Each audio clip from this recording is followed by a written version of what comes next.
माझ्याकडे लई चाळी आहे निराळी. पूर्वी ती चाळी असायची माहिती आहे का? ह्या पोरांना माहित नाही, माहिती आहे ना? मग ते सांगा बिगा येतं रामदास माझ्या अंगात कसं येतं की नाही, बघितलं की नाही? ती चाळी मग कानात सांगते.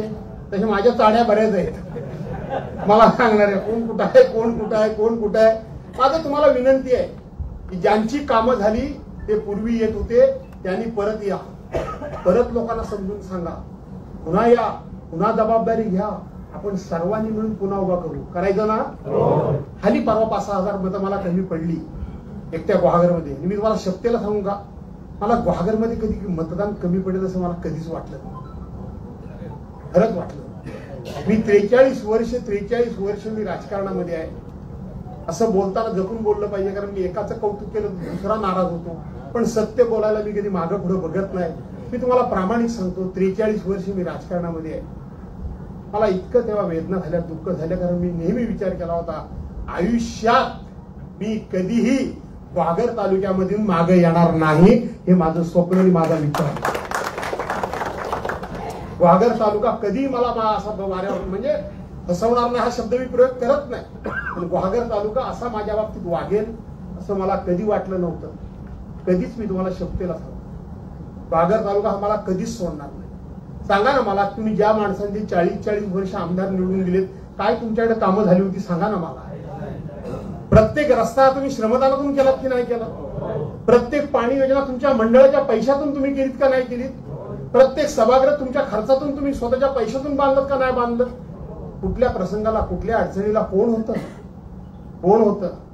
तुम्हाला फक्त सांगायचं, विकास झाला नाही तरी चालेल, अयोध्येतलं राम मंदिर आम्ही बांधतोय, तुम्ही म्हणायचं मोरू दे, नाही झालं काम तरी राम मंदिर होऊ दे. बरोबर आहे? कुणी बहिणींनी घोटाळा भावनी बोलतात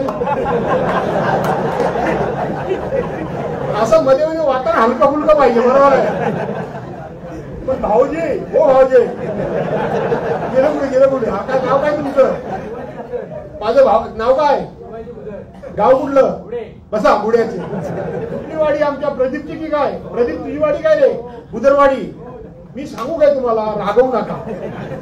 ते काय म्हटले, बहिणींनी घोटाळा केली असं माझे भाऊजी म्हणतात. याचा अर्थ बहुतेक बहीण भाऊजींच्या शब्दात राहिलेली दिसत नाही.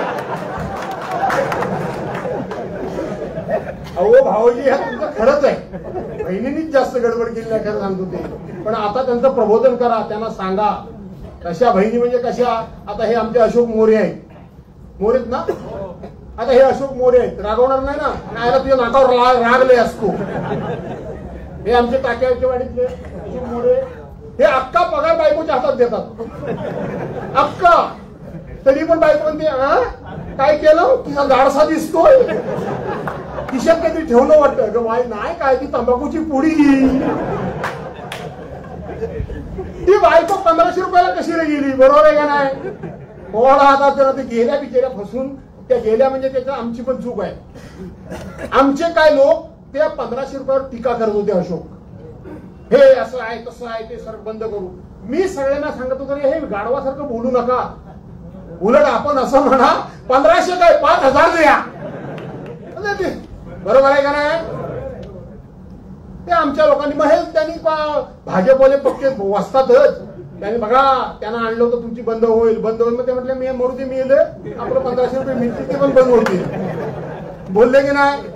आता संजय गांधी निराधार योजनेची पेन्शन आपण बंद केलेली आहे का? केलंय का? पोलीस पाटलाचं मानधन बंद केलेलं आहे काय? आपण त्या ठिकाणी शिपायाचं मानधन बंद केलेलं आहे काय? आपण त्या ठिकाणी कोतवालाचं मानधन बंद केलेलं आहे काय? आपण अंगणवाडी सेविकेचं मानधन बंद केलेलं आहे काय? आपण अंगणवाडी मदतनीचं मानधन बंद केलेलं आहे काय? आपण आशा वर्करचं मानधन बंद केलेलं आहे काय? आपण श्रावण बाळ योजनेचं मानधन बंद केलेलं आहे काय? आपण संजय गांधी निराधार योजनेची पेन्शन बंद केलेली आहे का? नाही ना? ती कधीपासून चालू आहे? पण हे तात्पुरतं होतं, ते खोटं बोललं, ते लगेच पटलं. पण आता जरा बायकोला विश्वासात घ्या. अशोकला तुम्ही पहिल्यांदा आणि भाऊजी, इधर भाऊजी, उद्या गणपतीला जाताना साडी घेऊन जा, पण दाखवू नका. म्हणा काय केलंस खरं ते सांगतो, साडी देतो. आणि म्हणून आता तुम्ही हे खरं आहे, ते खरं बोलले, चुकीचं नाही बोलले. महिला थोड्या भावनेच्या आरी गेल्या, बरोबर आहे.